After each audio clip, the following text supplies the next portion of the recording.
Okay, so starting from the static data structure, the first one we have is array.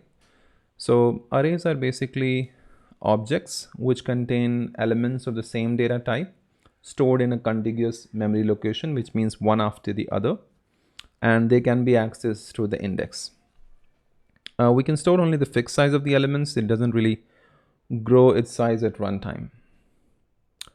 Now there are two types of arrays. One is single dimension and second is multi-dimensional arrays. Now in single dimensional arrays, you can access the elements by the single index like 0, 1, 2, 3.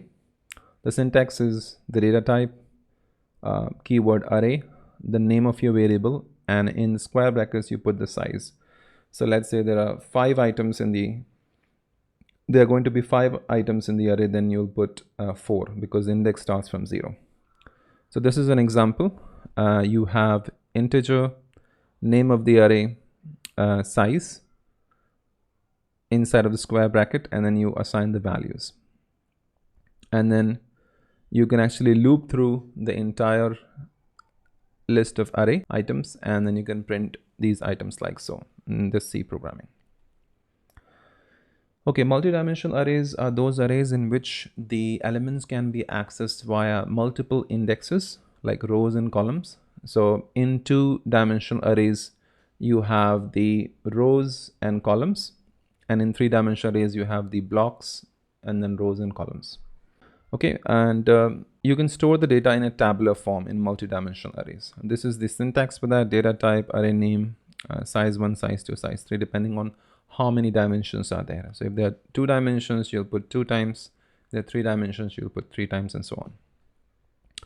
So this is an example. So you have integer, x is the name of the multi-dimensional array. This is the number of rows. This is the number of columns. You have 0, 1, 2, 3, 4, 5, 6, 7, 8, 9, 10, 11. So this is your columns. So 4 columns, 1, 2, 3, 4, and 3 rows, 1, 2, 3. So rows are your horizontal and columns are vertical. Then you can loop through it. Of course, because there are 2 indexes, you will have to do 2 loops. If there were 3 indexes, you would have to do 3 loops. But in this situation, since it's 2-dimensional, we are using the outer loop and inner loop and looping through each of the items. And then you can print it using the name of the array and then ij.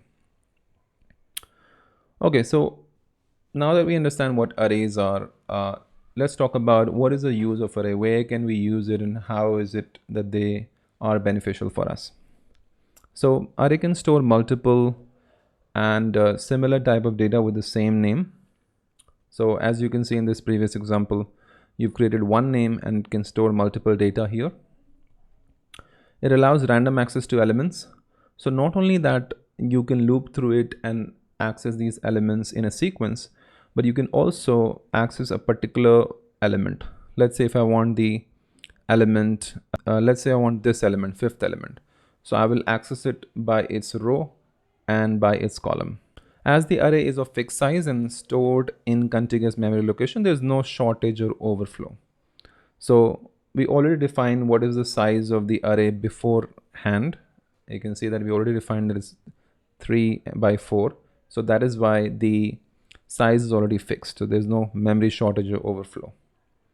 This is helpful to store any type of data with a fixed size. So you can store any type of data. Since the elements in the array are stored in contiguous memory location, it is easy to iterate in this data structure, and same time is required to access an element if the index is known. So if we know the index of the element, whether we are accessing the 5th element or the 4th element, doesn't really matter. It's going to take the same amount of time. And it's really easy for us to iterate. So as you could have seen that in single dimensional array, we run a single loop and we were able to access all the elements of the array. Similarly, in the multi-dimensional array, we were able to access each item by running 2 loops, the external and the internal. And let's talk about the applications of these arrays. So you can use these arrays to implement dynamic data structures like stack, queues, etc. And we will see those examples later in this video. And arrays are used for matrices and other mathematical implementations.